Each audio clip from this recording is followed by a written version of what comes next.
I saw how mad he was. Like he was pissed off. And he went and sat in the corner. He reacted as if he had lost a game 7. Mike was out there playing cats one-on-one and asked me, did I want to jump in? No. You guys seen Michael in person? He's a big human. He's bigger than big. He's a big human. He has a glow around him that don't even look real. It don't even look real. Yeah. Nah, Chan, it don't look real. If he walked in here right now, it look like white smokes. He like Bruce Leroy. No, he got that Rick James aura off Chappelle's show. If Rick James, rest in peace, saw him, he would look at him like that. Like he's that guy, right? And so I'm looking at him, I'm just like staring at him. I can't stop staring at him. I'm like, that's Michael Jordan. And so I leave and I call everybody I could in Seattle. But you remember, it's only 7 in the morning, so it's 5 in the morning in Seattle. Fast forward to the summer, and the first time, people hear about the story of us playing together, and we never lost. The first time we actually played against each other. Different teams, not one-on-one. And I think our team won. And I saw how mad he was. Like he was pissed off. And he went and sat in the corner. And he just sat there. Like he reacted as if he had lost a game 7. I'm like, man, it's a summer pick. This dude almost 40 years old. What are you? It's Michael Jordan. The next day, and Grover's blowing up my phone. Yo, where you at? I'm like, bro, it's 1 o'clock. MJ's waiting on you. Where you at? We ain't starting until you get here. What? So we about to start early. He waited until I got there. From that moment on, we played together and we never lost. And we played against everybody. Wow. Penny Hardaway, Mike Finley, Tim Hardaway, Antoine Walker, Paul Pierce. Everybody came through Chicago. How UCLA is now? Yeah. It was like that. He was the first one I seen having refs and pickup. And then it got to a point through the summer, you got Jay-Z and Beyonce sitting courtside at a pickup run. Bro, just watch it. Like, this is Jordan. Yeah. We had everybody come through the gym. Everybody. This is how cold MJ is. I'm giving y'all, I've never said this. One dude, this got word around, you know, MJ, we all hanging out afterwards. One street dude come up there, got a bag of 100. MJ, let's gamble. MJ looked at him. He said, I ain't got a lot of time. Slip a coin for it, heads or tails. Dude looked at that 100 and said, I'm good. He thought he was gonna go back and forth with him. He thought he was gonna go back and forth with him. MJ ain't got time for that. 100 racks? He looked and said, let's flip a coin for it, heads or tails. Which one you call it? Right. Dude looked at that money like you could tell he had all the hood's money. He was like, man, I can't do this, I have no flip. He looked. I'm good. Left. The time that I remember most was he came to watch us practice one time and he jumped into practice a little bit, right? So here comes one of the managers. Hey, coach wants you out on the floor. I'm like, coach who? He's like, Coach Smith. I was like, man, so all right, put my socks on. I'm like, all right. I run out there. So he's like, oh, you know, Mike was out there playing cats one-on-one. He was playing Stack one-on-one, playing Donald Williams one-on-one, Touche, Jeff McGinnis, Dante Calabria, and asked me, did I want to jump in? No.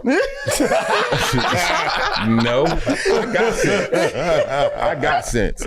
No. My handle's not good enough to play against this dude right. No. I'm not playing him one-on-one. I'm a watch. Yeah. No. He was like, you don't want to play? I was like, no. I said, no. I don't watch Black Cat. No. I see what he did against professionals. Right. You think what? Right. And I'm a freshman?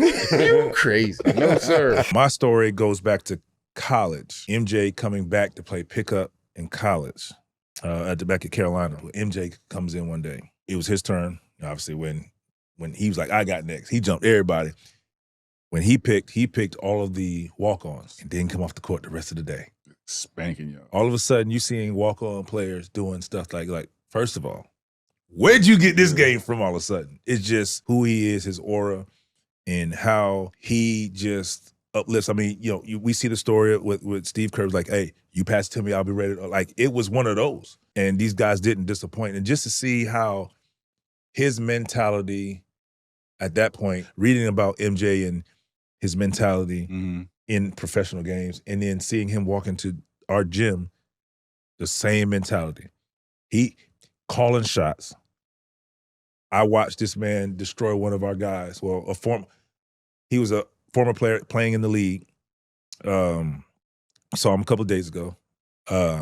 Watched him destroy this guy on the court in the summer. Yeah. Calling shots, talking to everybody on the sideline what he's going to do. Like, that was MJ And it was so dope to watch because like, oh, I want that. And we all want that, but like the same time, in reality, we all ain't got it like that. But it was just that you hear about it, like you got to see it in person. Like we got to see that dude do his thing. We got to see who MJ is when he playing pickup, and like it was crazy to see, man. Like and to guard him. Like, so that was my first time getting to guard him, and obviously playing him as a pro. He's still like Mike aura is unmatched, bro. It's unmatched. I've never met anybody with that type of aura. And I watched this man gamble and watched him lose. And he didn't blink. I was sick to my stomach watching him lose. And he was like, that's all right, I'm gonna go play 36 holes of golf and I'll get it back tonight. I was like, you're going back? No way. That's just amazing. But man, like you said, he's unmatched. He is who he is. And not only now is he winning, in the Jordan brand in life, now he's winning in NASCAR. Yeah. And you had to guard Jordan. Don't bring that up. Starting to have flashbacks. Twitching. Right. 62 minutes, NBA Finals, triple overtime, and you had to guard the baddest man ever. The context for that story is Dan Marley, great defensive player, guarded Jordan the first 2 games. Yep. Jordan averaged 45. Killing him. And we down 0-2, and we had home court. We go game 3. Paul Westphal, our head coach, says, Kevin, you're going to guard. We trust you. You're going to go Michael Jordan. I read he told that to you on the bus? Yeah, on the plane. On the plane. Okay. He said, like, you're going to guard Michael Jordan. I'm thinking, this don't even make no sense. The best defensive player can't guard Michael Jordan. How in the world are you going to put me on Michael Jordan?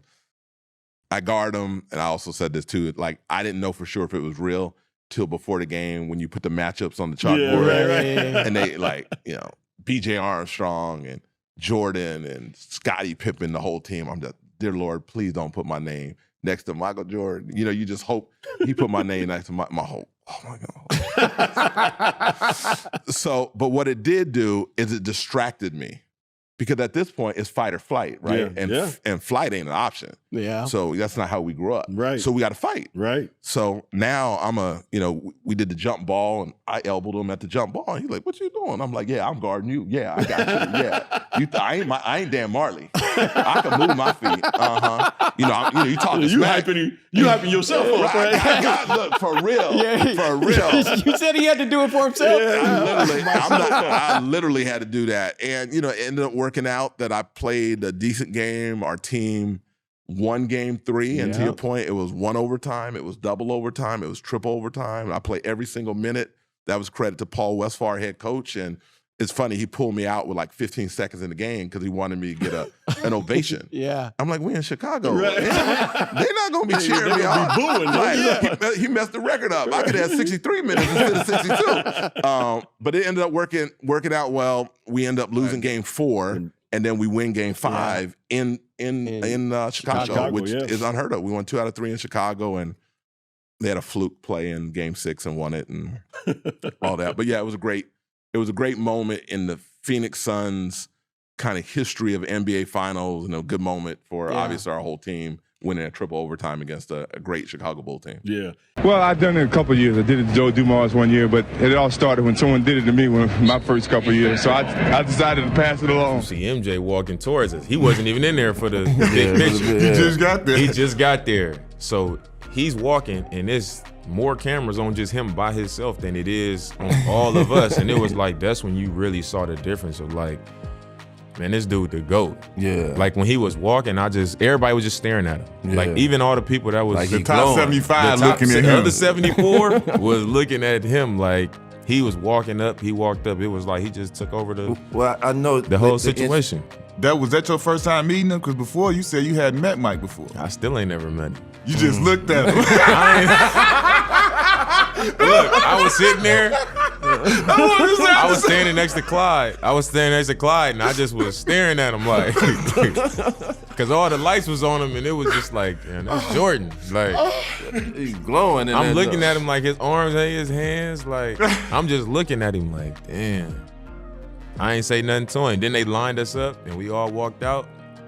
The whole time, I ain't say nothing. I just was looking like, I'm just looking like, damn.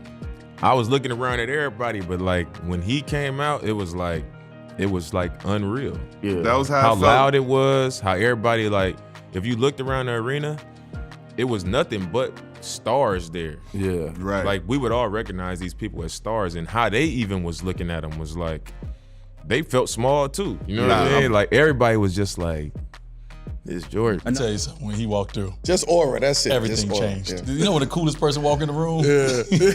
You cool until the coolest nigga person walk walk in the in? room, yeah. Man, when MJ came in and get silence, everybody was like, oh. He's sizing Right niggas away. up from the tunnel. Right away. Stop it. He sizing, he walking past you. Man, I'd have bust your ass. Like, he's sizing everybody up. Bust your ass. You saw the up, clip bust your with ass. him and Magic that went viral, right? They all saw the clip. That's the old dog right there. That's the old dog. Come on, where your shoes at? We go play one-on-one, me and you right now. That was right away. And that's the moment where I was just sitting there and I'm like, I'm listening to Jordan and Magic talk shit. Really my talk shit, though. Yo. Like, put your sneaks on, let's go right now. And I'm like, I'll tear your ass up right now. oh, they serious. I played against Michael the first time in the summertime when I accidentally broke his rib. In the summertime, Mike go hard everywhere. Am I right? Absolutely. So Mike, I was 19. And I don't think he realized how strong I was coming in. He was posting up, and I was like denying fundamental and on this side and three-quarter, Yeah. and just moved his arm out the way, light work. And then my elbow hit him in the ribs, cracked his ribs. And then so I broke his rib accidentally. Then he called me and said, don't worry about it, young fella. I know what they saying in the media, but I want you to come back. And then, and then to play against him in the season, if you look at the pictures online, we always tangled up. If you look at me and Mike, Wizards versus the Bulls, that's how we played every day in Chicago. Every day. So it wasn't a thing where I was in awe. Like Mike is Mike to us. I got a chance to meet Mike 3 times on the court in Chicago a lot of times. Then he invited me to his office in Chicago. I got a chance to sit with Mike. That must have been cool. Yeah, man, that's incredible, cool. Man. You kidding me? I was in the office. He had the little poster when he hit the game winner. And he was talking about the poster. Yeah, you see their face? He said, it's not the shot. He said, look at their face. And then the last time I spoke to him was the brawl. He was the only player that called me. Really? Yep, Mike, MJ, man. I remember the call. He was like, I'm going to try to get you back. So when he said, I'm going to get back, I was like, oh shit, I'm back. I'm like, all right, it don't even matter. February, March, good. But MJ, you ain't that powerful, man. I ain't never come back. They only had one Jordan player at the time. Only one person could wear Jordan on the team. I don't know if you remember. So I said, I'm playing against MJ. I need the Jordans. I was wearing Nike. I said, I need them Jordans. They was like, nah, Reggie Miller wearing the Jordans. I said, Reggie, can you tell these dudes to give me some Jordans? He's like, nah, you can't get Jordans. So I drove after shoot around, drove to Chicago, 2 hours to ride, 3-hour ride. Went to the Nike store, bought some Jordans. Really? Drove back. Yeah, you'll see Jordans on my feet playing against. I'm not gonna play against MJ without Jordans on. Y'all crazy, Nike. Y'all crazy, man. Just send me the Jordans. MJ had a different mindset than any player I've ever played against. Yeah. MJ had and Kobe's the closest to it. Yeah, Kobe was incredible. MJ had I'm gonna kill you mindset. I'm gonna destroy you on the basketball court. I'm gonna beat you so bad you don't want to see me the next time you play me. 100%. Yeah, that was his mindset. 100%. And so when you said, throw LeBron in there, but yeah, MJ definitely, because MJ wanted to destroy you, but he loved that smoke. Like you said, if you could guard him, he got nothing but mad respect. You can't guard him, but you give him hell, he got nothing but mad respect for you. You know what I'm saying? And his defense was incredible. His defense, man, Black Cat was off the chain. Because when I was a kid, I would watch MJ. I'm like, there's no way I'm gonna be able to do that on offense. But his defense, I'm like, hold on, this guy's an incredible defender. Yeah. And then I'm like, I want to be like that on defense. So that was one of the inspirations on defense. It wasn't even really I never aspired to be like him on offense. I did not know Nick Anderson said he wasn't saying 45 is not 23. Oh, Lord. I would have said, man, y'all, you don't shut the up. What is you doing? You don't get this man no feel. What is you doing? So when I saw that, I was like, oh, my God. Jordan's trainer, like, when you want to start? He said, tomorrow, lifting weights. And he said, all he kept thinking was Orlando. Man, they played us there was Shaq last time in Orlando. They played us, they swept us. But I never forget this, and you can go back and look at the stat sheet.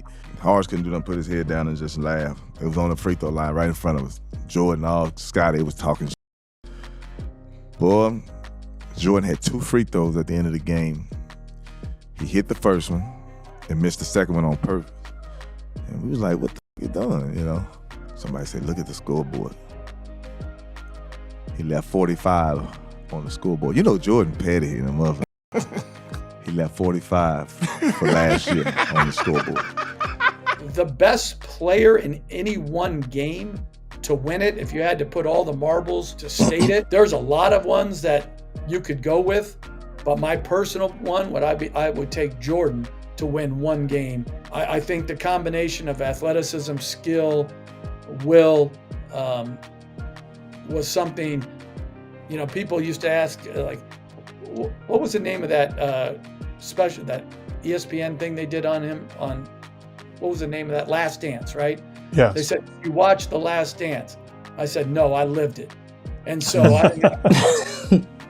because, you know, he got 55, like, against, you know, he had a double nickel coming back off baseball. 10 days later, against the best defense in basketball, back when the rules were not conducive to offensive play, right? There was no freedom of movement. There was freedom to get your head handed to you if you came through the line, right? He got 55 against the New York Knicks on the road and hit Winnington when we doubled late with a Luka Doncic special, like go up and at the last minute, you know, find somebody, and he found Winnington. And so, like, I never seen anything quite like that. Like, guy goes off and plays baseball for 2 years. Hey, I want to play basketball again. 10 days later, he's getting 55 in the Garden. I mean, it's like, what's happening here? You know, so I would go with him in any one game. Oh, stop playing. Don't do it. Come on now. if anybody in the Carolina family doesn't say that MJ is number one, they're excommunicado. Come on now. MJ's the greatest ever. Come on. Stop. Yeah, he is. This man is MVP, Defensive Player of the Year. That's insane. He's MVP, first team all defense, finals MVP, and leading the league in scoring all in the same year. Yeah, that's insane. Only been done 4 times, all MJ. Say that again. Yeah, that's crazy. First team all defense, MVP of the regular season, MVP of the finals, lead the league in scoring. Only been done 4 times. MJ, and MJ. Damn. That's the greatest of all time. That's how you end the debate with these young guys that want to talk about LeBron. That's how you end the debate with him right there. It was great playing with Mike because I got to see why he was Mike. You think, a lot of times people think great players are great because they just roll out of bed and they're great. And for him, it was like, nah, the work ethic was crazy. At 40 years old, 39 years old, he done proved everything. He's still in the gym before everybody. Yeah. I mean, he's there with Tim Grover lifting early, getting up shots, like, footwork is impeccable. Had a young dude on our team by the name of Bobby Simmons. Bobby used to just, all the footwork stuff that MJ was teaching, like, yo, you read him this way. Like, yo, when you jab this way, like, everything he did was calculated. I was watching when he was teaching Bobby. Yeah. Obviously, he wasn't teaching me none of that stuff. You know, I couldn't do nothing with it. But he was teaching Bobby, like, yo, when you jab, you read this way. He drops his foot this way, you counter with this. And so I started seeing this ain't by accident. He's reading your body move. He's reading your body language. Oh, you drop that top foot. I know I'm going here. That defense rotates. I know I'm getting to this fade. Like, up and unders, all that. And it's just like seeing how much work he put in, how calculated he was, and then the competitive nature. I mean, he didn't want to lose nothing. The young dudes in the league that were coming into the league grew up watching MJ. Like, MJ would be at the jump ball, and he could sense it. Our point guard was like Chris Whitney, like, yo, C-Wit, let me get it early tonight. Young fellas in all. Like, you'll see certain guys, they looking at this. He in all. I got him. But because he'll see young fella looking at the shoes, the leg brace, like looking them up and down. Like, he could tell, like, certain dudes want smoke. Yeah. And then there's certain dudes that's looking around like, oh my God, it's MJ. And MJ's cold-blooded. If you're looking at him like that, he can sense it and he's gonna try to take your heart out. He had just an awful game versus the Washington Bullets. And I think he missed like 18, 19 shots in a row. I was just so impressed with his confidence, Jimmy, that he didn't hesitate. The confidence that this man had, Jimmy, was beyond. But this particular game, after the game, he wasn't happy at all. And he was, normally he's bubbly, he's playing cards, he's this, whatever. He's being MJ. But this night, he was just sitting in the back. So I thought, hey, let me just go check on this guy. And I just said, hey man, how you doing? You all right? You good? Just checking on you. He was in the back. Everybody else is whatever, doing what they do. And he was like, yeah, I'm good. And I remember he told me, he said, whatever that kid had in the first half, I'm gonna have that in the first half. Whatever that kid did whatever that kid did in the first game, I'm gonna have that in the first half. The confidence to say that, Jimmy, was like, man, I just watched you miss 19 shots in a row. Like, the confidence was there. You know what I mean? Like, you can't coach that. You can't duplicate that. Either you have that or not. I was so impressed with the 20th shot when he finally made a shot. Because I remember what he said. He was like, okay, B, I'm good now. This man had a confidence that was just beyond. And he wasn't talking it. He believed it. He believed in himself. He believed in the work he had put in. But more importantly, he just had a self-awareness that you can't imagine. And that's what I admired most about him. And even when you talk to him today, he still has that level of confidence. And it's the funniest thing, because now we're all old, but he still has the confidence that he had as a young man. And that is what I give to this generation. Never lose confidence in yourself by the work you put in. He came into Charlotte and it was like, that was the craziest shit I'd ever seen. There was no camera phones, but it was all kind of camera flashing. And felt like everybody was recording with a camera phone. That's how many cameras was flashing when he went to the free throw line. I had 32 that night. And in my mind, I was like, damn, bro, like, I'm Michael Jordan tonight. You know what I mean? And then we go on the road and we're playing the Washington Wizards. We like, man, we about to go in here. We about to pop them again. I'm about to give me another, I'm about to give me another 25, 12. I'm going to do it different on the road. And I watched this dude in the first quarter score 17 points. Oh, he went off. Draymond, I watched. I was not participating, bro. I was so mesmerized. I was guarding T. Lou. Hey, if you watch the clips, you'll see me. Never help. Never help. And the coach called a timeout. He like, yo, what the hell y'all doing? Y'all just gonna let this man get cooked? It was Lee Nayland. I said, damn, bro, my bad. I was just watching. Like, I was just watching. I got your help. I was like, man, I got your help. Let me get him. So I guard him the first time. I know he going to the fade. So boom, he go to the fade and I'm on top of the fade. He go to fade. Mm-hmm. I'm like, man, get that. And he leaned back, like another inch and shoot the ball. Wham! Jordan against Barron. 43. Okay. All right. Man, I got this fool. He go to the post again. Well, I know this coming. You about to turn to the middle. Whoop, whoop. Mm-hmm. Turn to the middle. Oh, up and under. Layup. Hey, somebody else get this. I'm going back over here with T. Lou. I'm about to watch. I'm cool. This is not cool. Hey, dude. That's what, and you see somebody like Mike like that, and LeBron, like, it's the same thing. It's like, be careful, because they gonna remember. But that Mike story was like, damn, dude, like, I'm just watching him. I'm like, damn, dude, what kind of cologne you got? Like, what kind of cologne? This smell good as out here. Whatever it was, Michael Jordan was he was like an enigma. I was with Michael. He was a freshman my junior year. We only had 4 or 5 months together, really. Yeah. Right. But, the story I tell about Michael, man, I was better than him for about 3 weeks. And I enjoyed those 3 weeks. Because I saw something in that boy that he didn't have it quite yet. He was learning, but he would seek out the best in everything. Chess, backgammon, he won. And if he lost, he was irately mad. Like he just won a game, like he lost a game 7. So we practiced, 2.5 hours. We running them sprints. And you're tired. Now you got to go to study hall. I'm trying to get off the floor. Here he comes, pushing me. Where you going, young fella? Where you going? You scared? So he always wanted to play a little one-on-one. So we played a little bit. And he was just a bad boy. You know, Ron Harper used to give Michael the numbers. Well, the people he was don't healthy? know that. When he was healthy, Ooh. MJ, we're in a practice, and Phil said, tell him to go home, and he didn't know why, and he waited.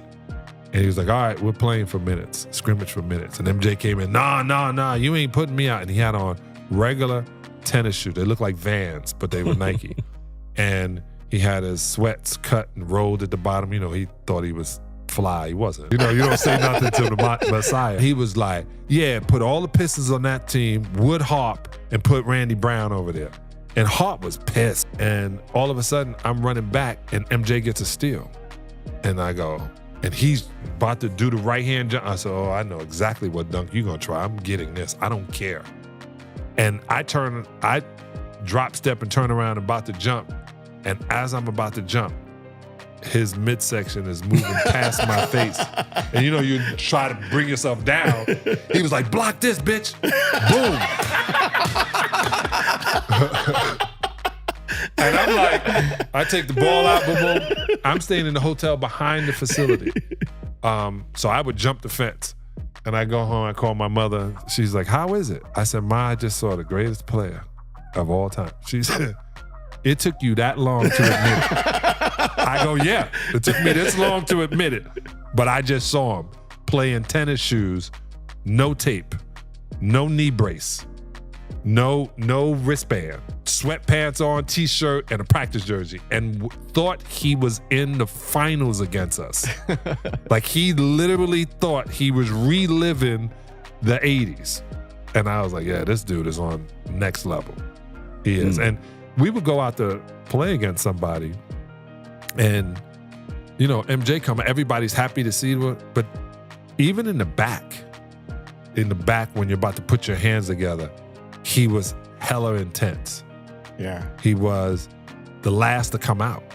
So we would all run out, and then MJ would be the last. That would scare. If you looking down there, you go, oh my God, MJ. Oh, here come the devil now. Yeah, you hope he wasn't showing up, right? Yes, he was, and my locker was here at the United Center, and he was right here. And I would watch him put his sock up, and then look at this sock, and then like had to be the same height. And then he would, you know, everything had to, like he was a gladiator. And I was like, I don't even think people realize how psycho this dude is. All you gotta do, pull his shirt out a little bit, it's gonna piss him off. It needs to be tucked perfectly. Just mess up his outfit. You know, that's the only way to stop him, to make him think about anything else but destroying you. And his mentality was destroy you. Yeah. Demean you. Finish you. Shouldn't even be on court.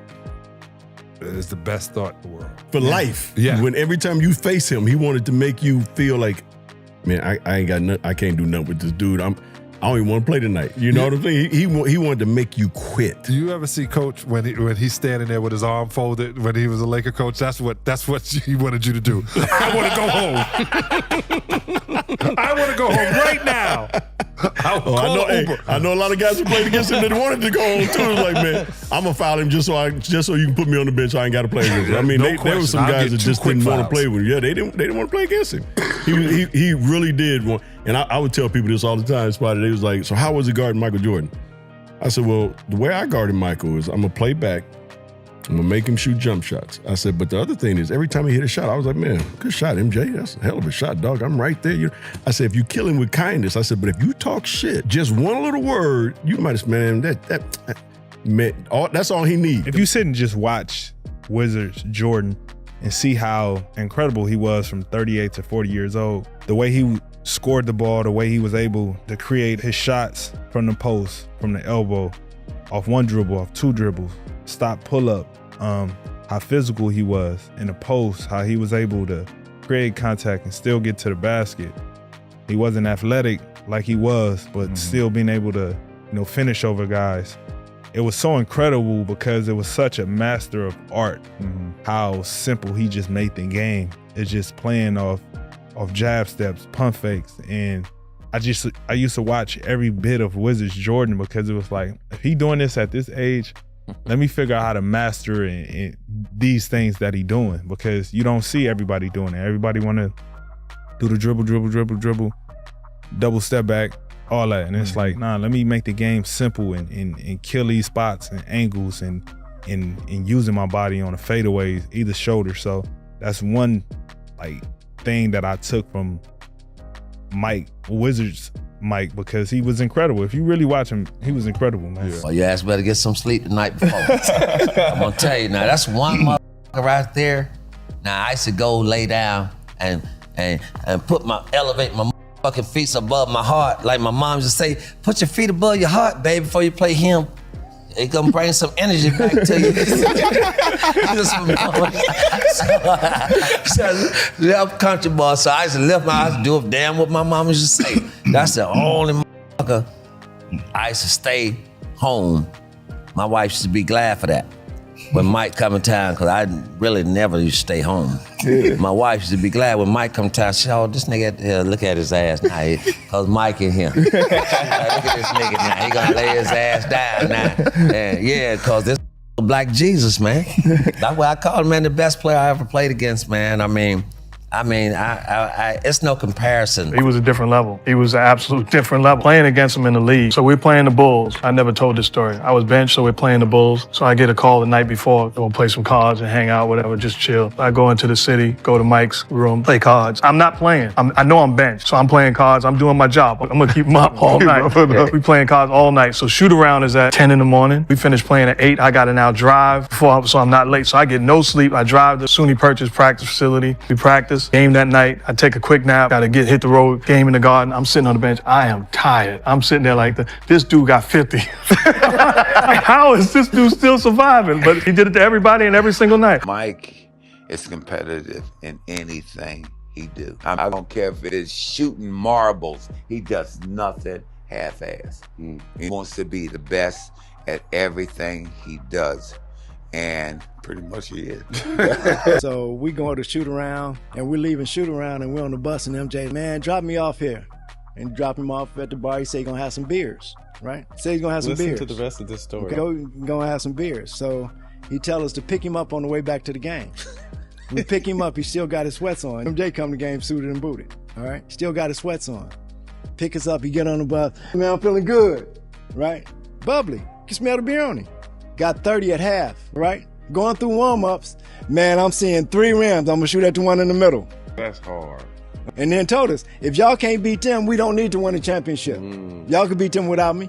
But he came in there and he got it done early and went and sat down. But MJ as an older is just how he is as a player, man. He was super competitive. He hated to lose. And he came in the locker room many times and told us how he felt, how we was playing. And I know the one moment I'm going to take from that, man, was it was me, him. I know it was me, Drill, and Jeff McGinnis. We played one-on-one against MJ. And when I tell you he was frying us. Still had it, huh? Man, he was, and was talking crazy to us too, man. He had walked away with some L's, right? Like he wasn't just winning. I mean, he scored on him, but he won the game. Okay. Well, he was winning, so he was games. Yeah, he was winning. He was winning. I can only speak for myself. I can't speak for Max. There was no weaknesses. Try to force him left, you try to force him right, you try to top lock him, you try to hold, try to be physical with him. I equate it to this. It was like, and maybe this is how centers feel when they were going against Shaq. He was Shaq of shooting guards. I don't care, there was no way you could get around him in front of him. He was just too strong. And then he had a 48-inch vertical. So you were never blocking his shot.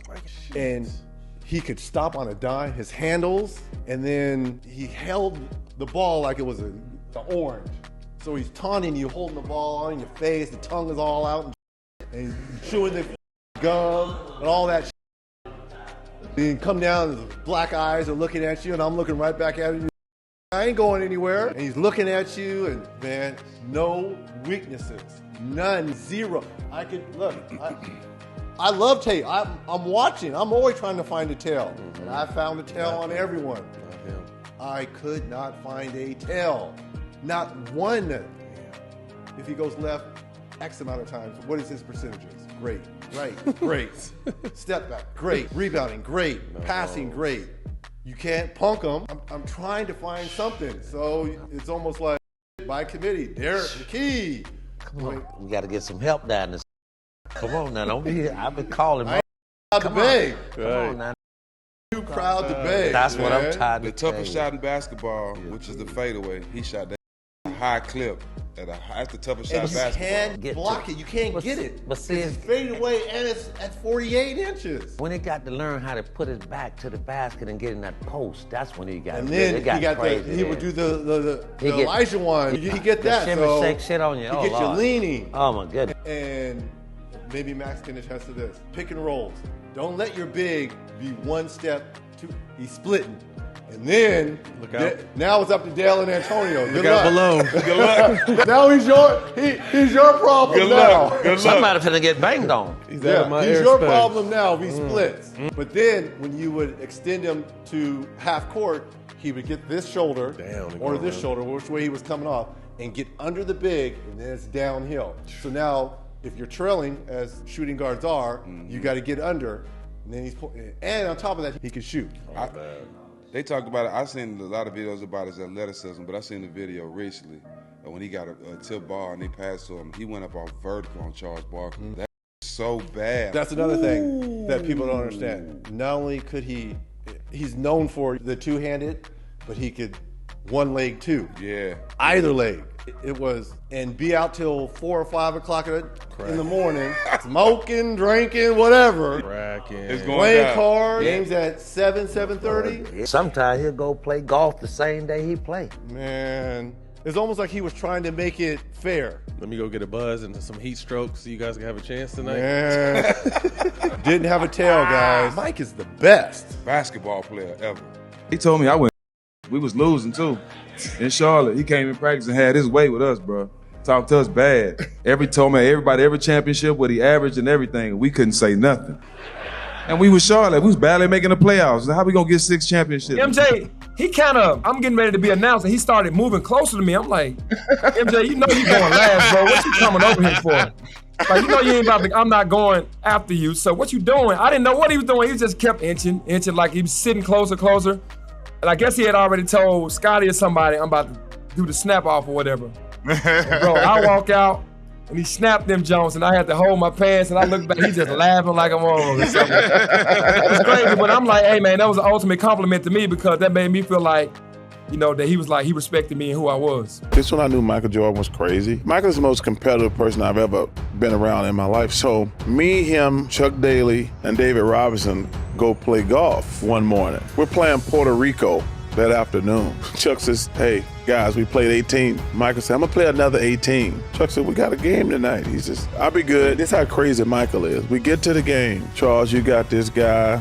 Scotty, you got this guy. Michael, you got this guy. Michael said, no, I got the point guard. He says, what? He says, I got the point guard. He said, you don't want to guard the 2 guard? Michael's kind of leaning down. Michael looked and said, I said I got the point guard. He said some shit about me in the newspaper, and I'm going to get him. And we're looking around like, uh-oh, this little kid in trouble. He played 36 holes of golf, and he's guarding this dude like it's game 7. And he's talking, don't you ever say my damn name again. I'm looking at Karl Malone, I'm like, yo, man, there's something wrong with this dude. Michael Jordan, he is a defectively competitive human being, Michael Jordan. He was not just out to beat you. He was out to annihilate you, to take your heart right out of your chest. Michael Jordan would intentionally antagonize opponents right before the big game. Jordan would do things to demoralize you in such a way that you didn't even want to think about going up against him again. He would really do things, and I can't say what they were, to infuriate them and get under their skin. The things that this man used to do to people, to opponents, it's unreal, man. Jordan did it because he wanted to make sure he got the best version of his opponent, so that when he beat them, singing them, Giving You the Best That I Got by Anita Baker, this is not me with any excuses, this is you at your very best, and I am better than you. They talk about LeBron, about even Kobe, they're better than MJ. No, they were not. Yeah. MJ was on another level, bro. Is he the greatest player ever, Danny? Yes. Because he played both ends of the court. Oh, he's the greatest player. No question, Michael is heads and shoulders above everybody else. They're always trying to say, who's the next Michael Jordan? And they only look at offense. Michael Jordan was the best defensive player who played during our era. and that's what separated him. The domination everywhere. No players today, like Charles just said, that can dominate a game without scoring 30. There's been games where Michael didn't score 30, but dominate the game from defense, the assist as well, and the defensive end, total package. Now in his own town, Chicago, Michael Jordan here to defend the 1987 Slam Dunk Championship he won. We didn't talk much, and even during the contest, you know, we showed each other respect, shook his hand after a great dunk, but we didn't talk. And even the wins and loss dunk contest, They gave Jordan a 50. He defends his championship. never talked about it, not once. Last year was the first time that Michael, I saw him and his wife at a hotel at the All-Star game, and I'm walking over to say hello to him and his wife, and as I get to the table, he said, "Yeah, Nick, yeah, you won the dunk contest." Oh, he finally admitted. And I said, "Well, how you doing, Mike?" "Yeah, you doing?" And I said, "Well, you know what? Let me get that check then that they gave you for you know, we can call it even." He ain't never paid me, but you know, Mike and I, man, we have so much respect for them. You know, for two North Carolina guys, Right. You know, that competed on the highest level. Michael told me that he was driving to the basket and Shaq was under the basket, and he was hesitant to keep going because the guy was so big. And so he went up anyway, and Shaq knocked him down. Just blasted him, knocked him down. Michael taking a beating here also. Shaquille is there and said welcome. And it hurt my heart, but I had to flagrant foul him and lay him out. And when I went to shake his hand and pick him up, he said, "Don't ever help nobody up." And he bounced right back up. And I knew then why he was the best player in the game. Detroit had Jordan rules just for Michael. We had to do everything from a physicality standpoint to stop him. I don't know how he came out of it alive. When he was in the air, we had no shot. You have to stop him before he takes flight, because, you know, he's not human. Michael Jordan foul. Here again, the implementation of the Jordan rule. Chuck Daly said, "This is a Jordan rule. Every time you go to the fucking basket, put him on the ground." As soon as he steps in the paint, hit him. When he comes to the basket, he ain't gonna dunk. We're gonna hit you, and you're gonna be on the ground. Jordan is still down. We tried to physically hurt Michael. Jordan had no place to go. Robert. How bad do you want it? Are you willing to be injured to score a basket? And the Pistons want to make Jordan pay whenever he gets in the paint. I can compare Michael Jordan to nobody because for him to survive that and still maintain that greatness, it's very unparalleled. Being 40 years old, playing back-to-backs, he played 82 games. Yeah, 82. But the crazy part about it, he would never sit out of practice. Like Doug Collins was like, "Mike, you go." Man, no. Like he wanted to play and practice every single day. He's 40 years old, like, and still every day, first one there, always called the Breakfast Club. He always getting his lift in. Yeah, but like he wanted to practice every day and play 82 games at 40. Like when we came in the league, that was a badge of honor to play 82 games. That's what, we like, talked about that. Yeah, like that's a badge of honor. And this man do it at 40 years old on one leg. Like, come on, man. Talking about dedication to the game. Like, it don't get no better than that. Doug Collins had to, try to kick him off the floor. He wouldn't leave. That's what the greats do. MJ, when he gets the ball, he scores. He was very good at 38 years old. He's still amazing. We was in a game, and MJ would ask me to come back because I was 19 years old, but really competitive. Right. He would like, guard me. At that time, MJ was killing. Because he was killing everyone. MJ, he's so strong, he holds you. And I moved his arm and accidentally hit him with my elbow, broke his ribs by mistake. He came back down, he was like this, and he got the ball, free throw line, game over, MJ, right? Right. And went off like this, and I'm like, damn, MJ is nice. And I didn't go back to play the next day. I was kind of upset. And MJ called me, and he was like, "Hey, man, don't worry about it." Like, he just called me, and then he invited me to his office. And he broke his rib. When I broke his ribs, he sat out 3 months, came back averaging 25. And I was telling people, if it wasn't for those 3 months off, he would average 35. He was killing me. I was an amazing defender. Right. And Jordan had 40. Right. So I'm like, what the hell is going on? Right. If Jordan wants to average 50, and if he was playing his era, I think he averages 50. I respected him so much. He probably, if not one of the smartest basketball players. You talk about his ability to be athletic and all that, but he was a very smart basketball player. He knew what your weaknesses were, and he tried to exploit them. He used his power to control players and to keep them where he wanted them. And he was one of the best trash talkers in our game. My rookie year, I remember I had like 10 points at half. And MJ didn't shoot the ball particularly great. So I was like, yeah, you're Michael Jordan, the guy that walks on water, you know? He looks at me. Second half, I ended only with 2 points. So I had 12 for the game, and he ended up with a lot more. And I remember him walking off the court. He was like, don't ever talk trash to Black Jesus. And that's when I stopped referring to him as Michael Jordan, and I always refer to him either as Jordan, Black Jesus, or that black cat. He is clearly the best basketball player I've ever seen to date. The thing that amazes me about Michael Jordan and about, I think, the rest of the players in the league is his stamina and his endurance. Of his quickness, his strength, his jumping ability, his touch. We didn't have the type of stamina, the type of energy level that Michael seems to possess every single night. He has an energy level that's unmatched by any other player or any other athlete that I've seen in professional sports, whether it be basketball, football, baseball, track, tennis. His energy level is so much greater than ours, it seems, that night in, night out, he's there performing at a level that we frankly just weren't able to reach. And also his knowledge and understanding for the game. He by far, is the best I've ever seen, air. Yeah. I mean, the dude, you see what he be doing? Yeah. And it ain't like we in high school. You've got a great opportunity to step in there and win a city that is crying for a winner.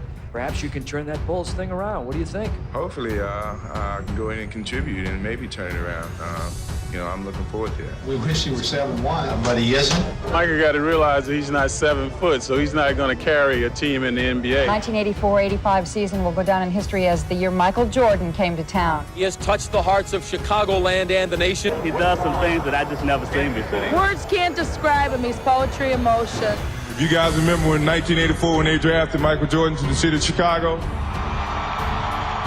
I said then that we'll be champions by the time I leave. Well, we're a 5-time champion going for 6, and we need your support. Thank you very, very much. I saw it with my own 2 eyes. Everybody universally respects LeBron, but they feared Jordan, bro. Nobody was ever scared of LeBron. They respect him, but they don't fear him. I was terrified out there. You scared of MJ? Yeah, just watching him out there, I was terrified. Throughout LeBron's tenure, there has always been a debate as to who was his peer. Tell me one time in MJ's career when there was even a question. In the summertime, when they put them goddamn schedules out, you look and you put that damn mark on Chicago. You walked into an arena and you was like, damn, I got to deal with this dude. I want no parts of him. The night before, you asked me shit, man. It's sleepless nights, man. You were so scared of MJ, you were depressed the night before thinking about going up against that brother. Man, thinking about this shit, what you got to do tomorrow, and you don't want to get embarrassed. He was just a dog, man. Folks who watched MJ and watched LeBron, no. They just leave alone Black Jesus, please. He's by a class by himself, man. Leave him alone. The first time I met Michael was at the Olympic trials. And I remember going to the airport, me, John Stockton, Karl Malone, and Terry Porter. And I get back to college, and John Thompson calls my coach. He says, "Hey, Charles, I want you to know, I just thought you were the second best player here."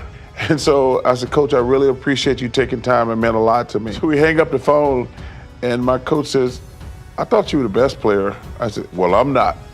I said, "Coach, I just saw something I've never seen in my life before." In my opinion, Michael Jordan has the opportunity to become one of the all-time great basketball players in the history of the game, a Hall of Fame type player. There's this dude at North Carolina. He's a little taller than me. He can outrun everybody. He can outjump everybody. I've never seen anything like it. He says, "Oh, Michael Jordan, I'm going to remember that name." I think he can be one of the greatest players in the history of the game. There's just nothing he can't do. Plus, he's got the great heart and mind to go with the game. I was just amazed his ability to play and then come back and practice and play with the same energy with no sleep. Okay? His true gift, Rex, as Rex knows, his true gift, which we don't want to say what Rex can put it in context. He can explain it. I'm just going to say it and let Rex explain it. His true gift if was, the man was hanging out. If he would have slept, we don't know how good he really would have been. We didn't see the best of Michael Jordan because he didn't sleep for, 14 years, okay? Yeah. Literally. Wow. This isn't like a little sleep. He literally didn't sleep. And he didn't eat. Yeah. So you got a guy who didn't sleep, he didn't eat, He's playing cards and whatever he's doing at night. You know what I mean? Let's keep it PG. You know, hey, Rex. You know, do whatever happens, and the guy is playing as if like, and you're like, wait a minute, you just played 45 minutes the other night, and you're like, how? O.J. Mayo, he was a top high school kid coming in front of my camp. Starts this thing about you can't guard me, you can't do this.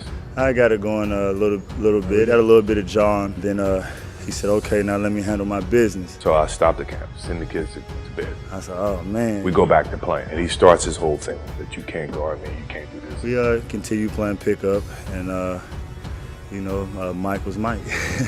So from this point on, it's a lesson.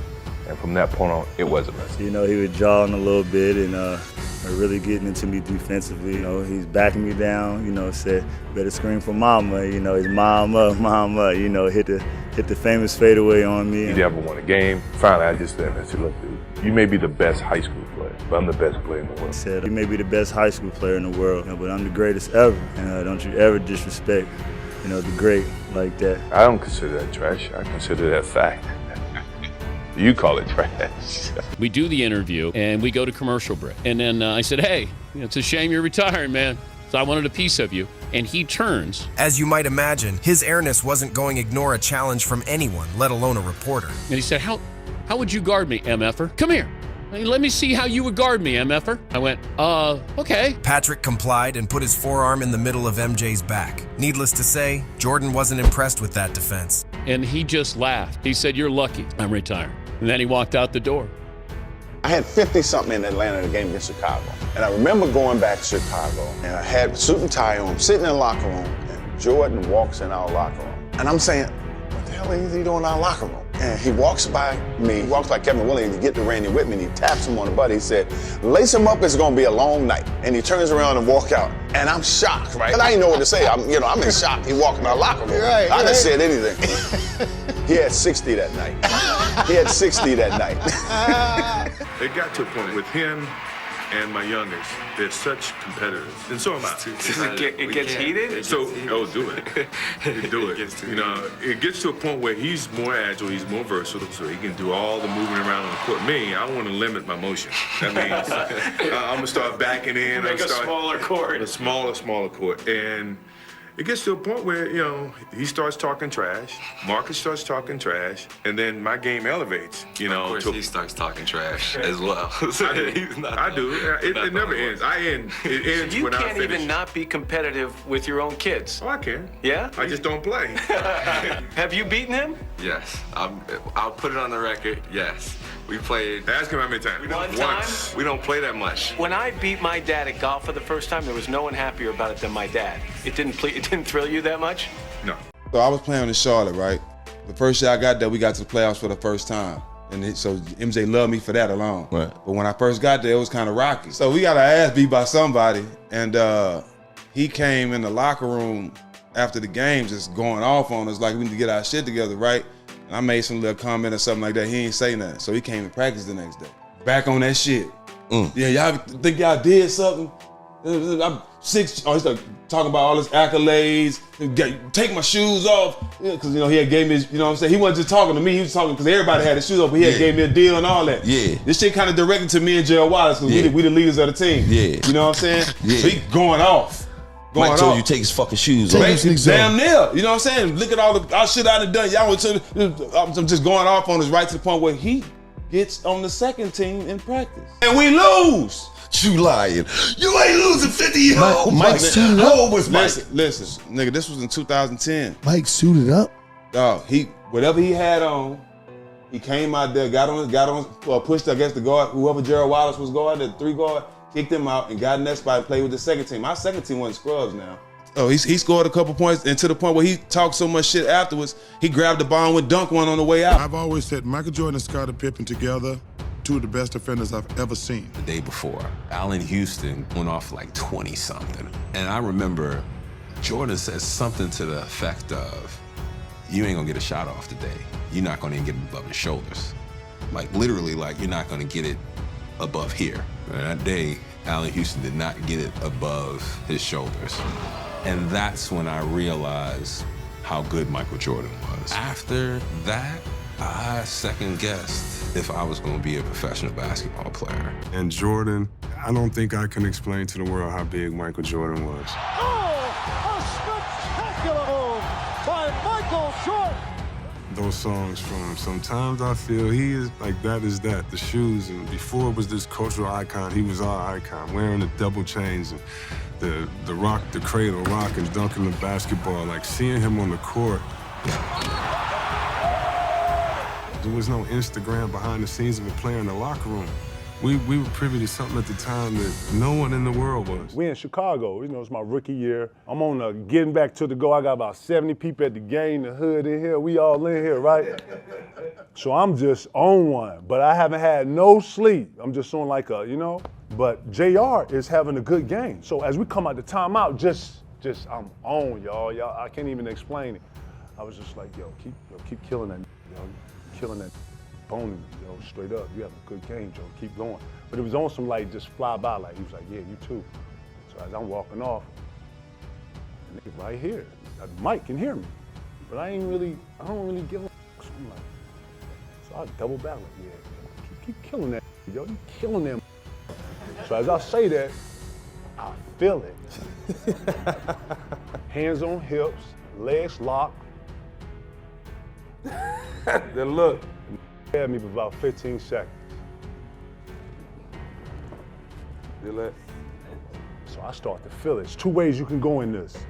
I can walk this off out like I don't even feel it and play it off and dummy out. Now I'm in here, I got so I'm on. Keep killing this. Okay, keep it up. So I hear JR go, all right, y'all fella, keep going, you too. So he's trying to get me off and over. I don't even, now that I recall it, he was trying to kind of just get off and over. So he go, so I double back, go, and get ready to say something. So he go, hey, look, Mike, he don't really know how I see him and Mike having a conversation. So he's like, he don't really know, he excited, whatever. So now MJ on the back leg joint, he's leaning on you. Like, is that right? Okay, yeah, huh? I can't even really describe the next 6 to 7 minutes of play, y'all. In this next 6 to 7 minutes of play, y'all, we get two, not one, 2 10-second calls.